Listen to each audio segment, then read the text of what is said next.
Assalamualaikum warahmatullahi wabarakatuh. Apa kabar sahabat PABKT TV dimanapun Anda berada? Senang sekali program Ngobrol Pintar bersama PA Bukit Tinggi kembali hadir menyapa sahabat semua. Pada kesempatan kali ini akan ditemani oleh saya Gemala Giana. Series Ngopi kita kali ini akan membahas sesuatu yang sangat menarik yang berkaitan dengan jalannya persidangan, yaitu panggilan sidang kepada para pihak berperkara. Panggilan sidang merupakan salah satu tugas dari jurusita atau jurusita pengganti yang biasa disebut JSP. Jurusita atau jurusita pengganti merupakan salah satu pejabat yang bertugas di pengadilan yang mempunyai peranan penting dalam mata rantai proses persidangan, membantu kelancaran pelaksanaan sidang di pengadilan dan berada di bawah koordinasi panitera. Sebelumnya, panggilan sidang dilakukan oleh jurusita atau JSP secara manual. Maksudnya, jurusita atau JSP langsung turun ke lapangan untuk mengantarkan panggilan kepada pihak berperkara. Akan tetapi, dengan berlakunya sistem berperkara secara elektronik, maka panggilan sidang dilakukan secara elektronik melalui e-court. Berdasarkan hal tersebut, tema ngopi kita hari ini adalah proses pemanggilan dan atau pemberitahuan dalam perkara e-court. Untuk itu telah hadir bersama kita narasumber yang kredibilitasnya tidak perlu diragukan lagi, yaitu Ibu Minda Hayati SHMH. Saat ini beliau menjabat sebagai Panitera Pengadilan Agama Bukit Tinggi. Langsung saja kita sapa narasumber kita. Assalamualaikum Ibu. Waalaikumsalam warahmatullahi wabarakatuh. Bagaimana kabarnya Bu? Kabar baik Gian. Sehat ya Bu ya? Alhamdulillah. Alhamdulillah. Dan seperti biasa, sebelum kita lanjut membahas tema ngopi kita kali ini, enggak afdol rasanya kalau belum ada kopi di antara kita ya Bu ya. Iya. Untuk itu akan ada Kak Sari yang akan mengantarkan kopi untuk kita. Silakan Kak.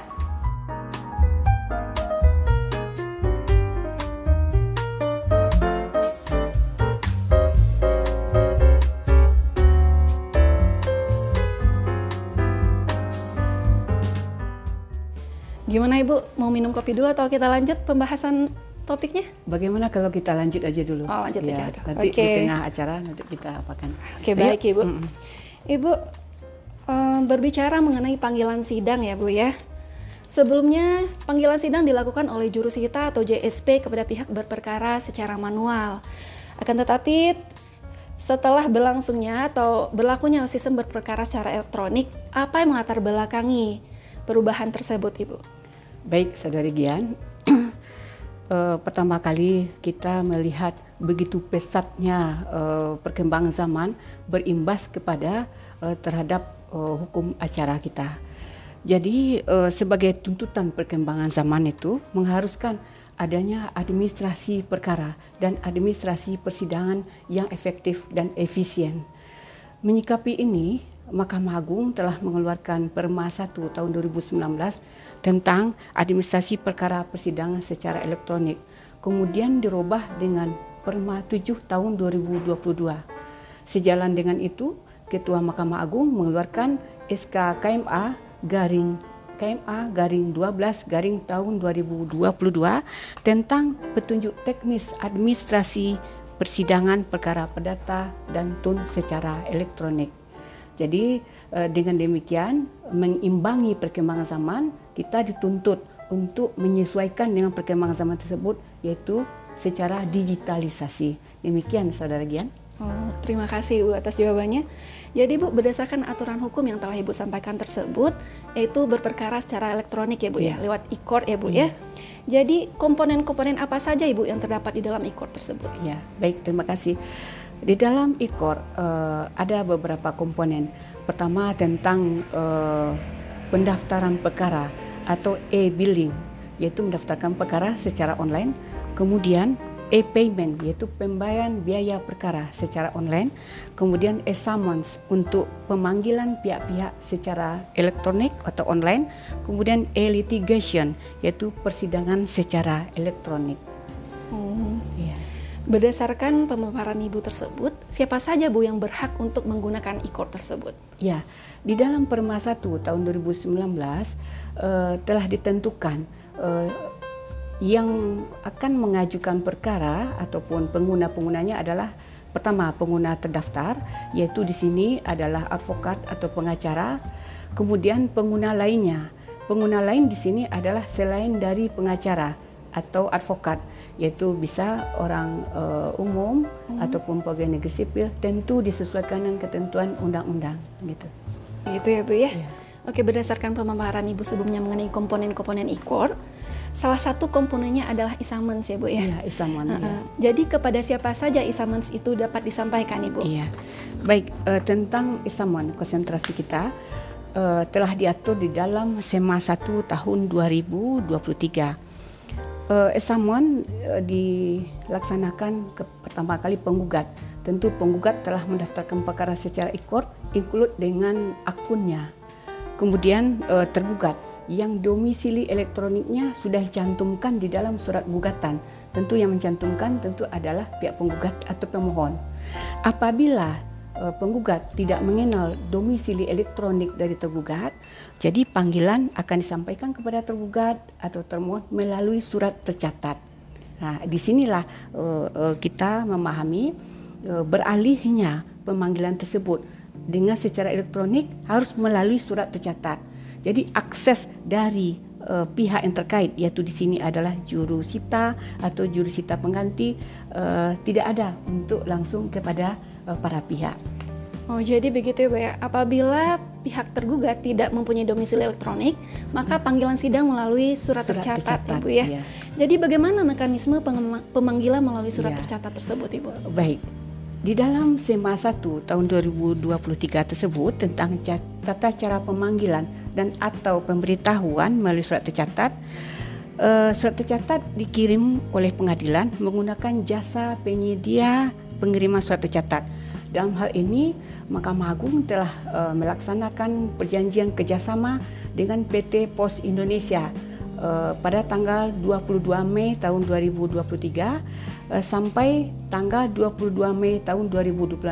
Artinya perjanjian kerjasama tersebut berlaku untuk 3 tahun.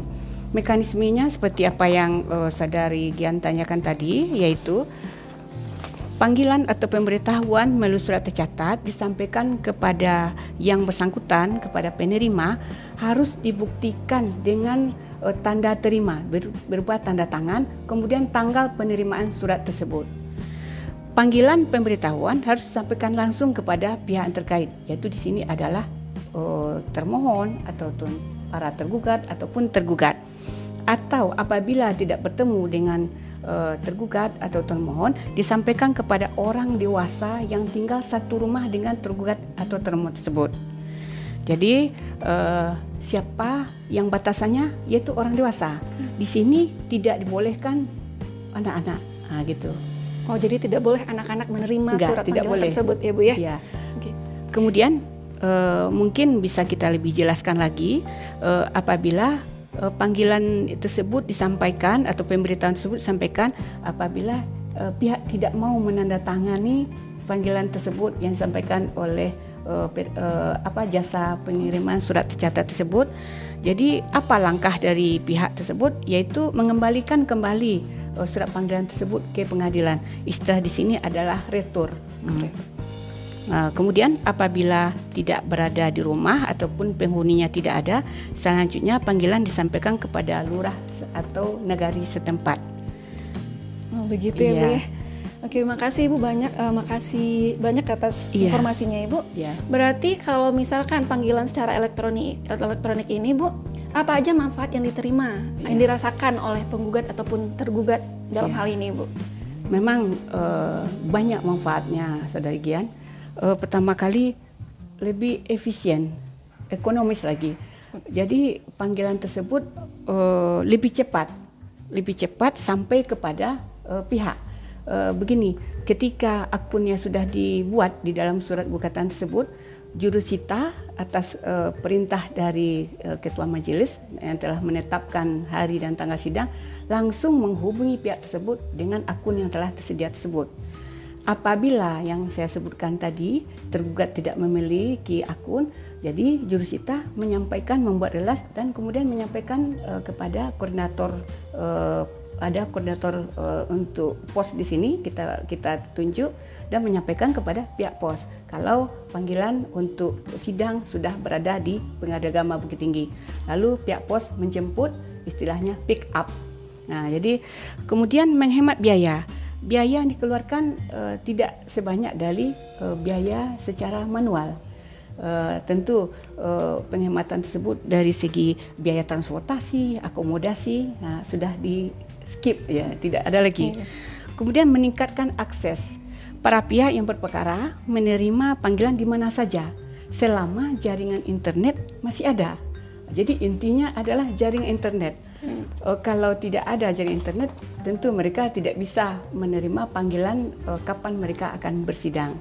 Jadi mungkin ditambah lagi dengan transparansi dan akuntabilitas. Jadi panggilan elektronik ini meningkatkan transparansi dan akuntabilitas dalam proses peradilan.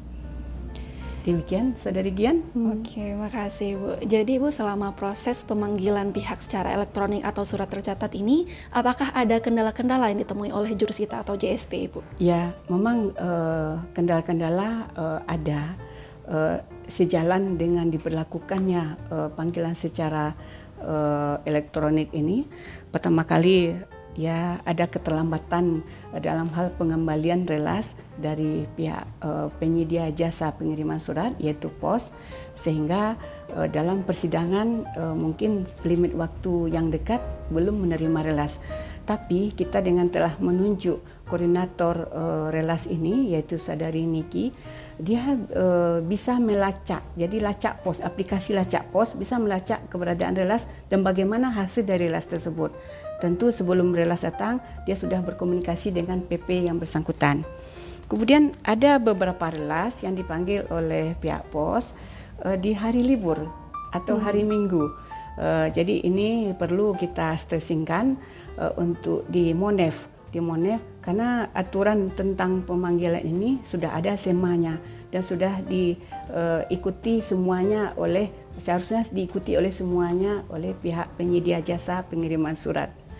Jadi di sini sedemikian kita membutuhkan komunikasi yang intens dengan pihak yang terkait agar peraturan tersebut dilaksanakan semaksimal mungkin sesuai dengan aturan ketentuannya, tentu dalam rangka melaksanakan layanan kita terhadap masyarakat. Oke, makasih banyak Ibu atas informasinya. Semoga dengan pembahasan kita ini dapat memberikan manfaat bagi para pihak yang berperkara secara khususnya dan masyarakat pada umumnya. Ya, amin.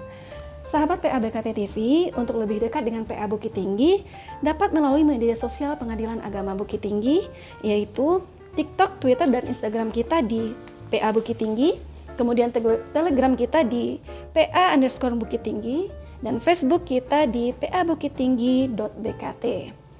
Sebelum kita tutup acara ngopi kita kali ini, Bu, jadi kita minta untuk closing statement-nya, Ibu. Baik, Saudara Gian. Panggilan dan pemberitahuan bagian yang sangat penting dalam rangkaian acara perdata. Dengan tidak sempurnanya acara perdata dapat menyatakan putusan batal demi hukum. Jadi oleh karena itu pihak yang menyampaikan panggilan dan atau pemberitahuan harus berhati-hati dan mengikuti aturan pemanggilan dan pemberitahuan tersebut. Terima kasih. Ya. Terima kasih atas closing statement-nya Ibu. Demikianlah series ngopi kita kali ini. Saya sebagai pemandu acara mohon maaf apabila ada salah-salah kata. Akhir kata, wassalamualaikum warahmatullahi wabarakatuh. Sampai jumpa di series ngopi selanjutnya.